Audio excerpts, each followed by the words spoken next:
یہ جو یورپ آپ جانا چاہتے ہیں، ان کی تہذیب تمدن سے سیکھنا چاہتے ہیں، کیا آپ نے کبھی تاریخ پڑھی؟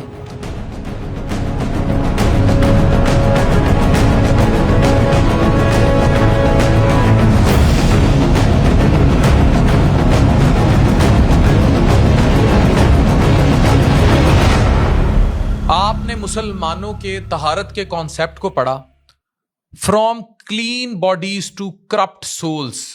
یہ سفر ہم نے طے کیا ہے. ہم نے جسم صاف کرنے کا ڈھنگ تو سیکھا، روحیں کرپٹ کی.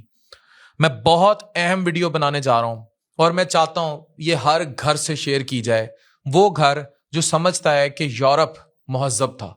تاریخ کے کوچوں میں جائیں گے، در و دیوار آپ کو دکھاؤں گا اس ویڈیو میں. Consider it a documentary.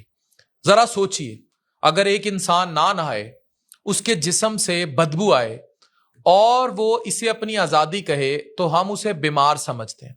لیکن اگر ایک معاشرہ باہر سے صاف ہو اور اندر سے سڑ چکا ہو تو ہم اسے ترقی کہہ دیتے ہیں. یہ وہ دھوکہ ہے جس میں ہم جی رہے ہیں. ایک وقت تھا جب یورپ کے محلات خوشبو سے نہیں، بدبو سے پہچانے جاتے تھے. یہ مبالغہ نہیں ہے، تاریخ کی گواہی ہے. روسی دربار سے فرانس بھیجے گئے نمائندے نے لکھا کہ فرانس کے بادشاہ لوئس کے جسم سے ایسی بدبو آتی تھی جو کسی درندے سے بھی زیادہ شدید تھی. اس کی لانڈی مونٹی سیام خود کو خوشبو میں ڈبو دیتی تھی، صرف اس لیے کہ بادشاہ کے قریب کھڑا ہونا ممکن ہو سکے. یہ وہ حکمران تھے جو آج ہمیں سویلائزیشن سکھاتے ہیں. اور صرف فرانس نہیں، اسی لیے وہاں پرفیوم ایجاد ہوئے تھے. ابن فضلان، ایک مستند مسلم سیاح، جب رشیا پہنچا تو اس نے لکھا، میں نے اس سے زیادہ گندی مخلوق کبھی نہیں دیکھی. نہ استنجا، نہ صفائی، حتیٰ کہ بادشاہ خود مہمانوں کے سامنے دیوار پر پخانہ کرتا ہے. یہ وہ دنیا تھی جہاں ہائیجین نام کا کوئی کانسیپٹ ہی نہیں تھا. پھر اندلس کا وہ باب کھلتا ہے جو صرف تاریخ نہیں، ایک زخم ہے. ملکہ ایزابیلا، جس نے مسلمانوں کا قتل عام کیا. روایت ہے کہ اس نے اپنی زندگی میں صرف 2 بار غسل کیا، صرف 2 بار. اس نے مسلمانوں کے بنائے ہوئے تمام حمام مسمار کر دیے کیونکہ اس کے نزدیک یہ گناہ تھا. اسپین کے بادشاہ فلپ دویم نے نہانے پر پابندی لگا رکھی تھی اور اس کی بیٹی نے 3 سال تک لباس نہ بدلنے کی قسم کھائی اور اسی غلاظت میں وہ مر گئی. یہ عوام نہیں تھے، یہ یورپ کے اشرافیہ تھے. عوام کا کیا حال ہوگا؟ اسی دوران قرطبہ میں 300 سے زیادہ پبلک باتس تھے. یہ اسلام تھا. اندلس، بغداد، دمشق، یہ صرف شہر نہیں تھے، یہ صفائی، علم اور تہذیب کے سسٹمز تھے. جب لندن اور پیرس کی آبادی چند ہزار تھی، مسلم دنیا کے شہر ملینز میں سانس لے رہے تھے. ہم کہاں سے کہاں آئے ہیں، یہ صرف آپ دیکھتے جائیں.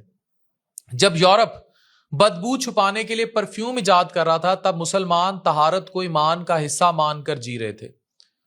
ایک فرانسیسی مورخ اعتراف کرتا ہے، ہم یورپینز مسلمانوں کے مکروز ہیں. انہوں نے ہمیں نہانا، دانت صاف کرنا اور انسانوں کی تاریخ جینا سکھایا. لیکن یہ کہانی ماضی کی تھی. اب آئینہ کچھ اور دکھا رہا ہے، وہ آئینہ جو آج کے چہرے پر رکھا گیا. آج منظر بدل چکا ہے. یورپ نے سسٹم وہ اپنا لیا طہارت میں جو ہمارا تھا. ڈسپلن اپنا لیا، اکاؤنٹیبلٹی اپنا لی، اور ہم نے ان کے فیشن لیے، ان کی لینگویج لے لی، ان کا لائف سٹائل کاپی کر لیا، لیکن ان کی آنیسٹی، ان کا سسٹم، ان کی انٹیگریٹی نہیں لی. انہوں نے ہم سے صاف رہنا سیکھا، ایماندار وہ رہے. ہم صفائی تو اسلام سے سیکھتے آئے، اندر سے اپنی روحیں کرپٹ کر لیں. آج ہم پرفیوم لگا کر خود کو سویلائز کہتے ہیں، لیکن اندر سے کرپشن کی بدبو، جھوٹ کی بدبو، حرام کمائی کی بدبو، ظلم اور ناانصافی کی بدبو اتنی گہری ہو چکی ہے کہ کوئی فرانسیسی پرفیوم پیرس سے آیا بھی اس کو نہیں چھپا سکتا. ذرا اپنے ارد گرد اپنے معاشرے میں دیکھیے. پانی کے منصوبوں کے نام پر کرپشن، صحت کے منصوبوں کے نام پر خرد برد، ہر چیز جعلی. مضر صحت دودھ، اڈلٹری کی انڈسٹری، سرکاری زمینوں پر ناحق قبضے. یہ صرف الزامات نہیں ہیں، یہ غلیظ سسٹم کی بدبو ہے. اور ہمیں اب بھی لگتا ہے کہ ہم سے بہتر کوئی نہیں ہے. یہ سب سے بڑا دھوکہ ہے. ہم اپنے ملک میں قوانین کی پاسداری کرنا توہین سمجھتے ہیں، لیکن یورپ کے ایئرپورٹ پر تلاشی کے لیے پینٹیں بھی اتار دیتے ہیں۔ ہم لائن میں کھڑے نہیں ہو سکتے ملک میں، لیکن ویزا لائن میں گھنٹوں کھڑے رہیں گے۔ کیا یہ ڈبل سٹینڈرڈز نہیں؟ یہ انٹرنل کولیپس ہے۔ آپ نے جسمانی طہارت سے روحانی غلیظگی کا سفر طے کیا، اور سب سے خطرناک بات، ہم نے دین کو بھی سلیکٹو بنا لیا۔ جہاں فائدہ ہو وہاں اسلام، اور جہاں نفس ہو وہاں کمپرومائز۔ حضرت محمد صلی اللہ علیہ وآلہ وسلم نے جھوٹ سے منع فرمایا، ہم نے اسے اسٹریٹجی بنا لیا۔ ملاوٹ سے منع فرمایا، ہم نے اسے بزنس ماڈل بنا لیا۔ امانت کی حفاظت سکھائی، ہم نے کرپشن کو سسٹم بنا دیا۔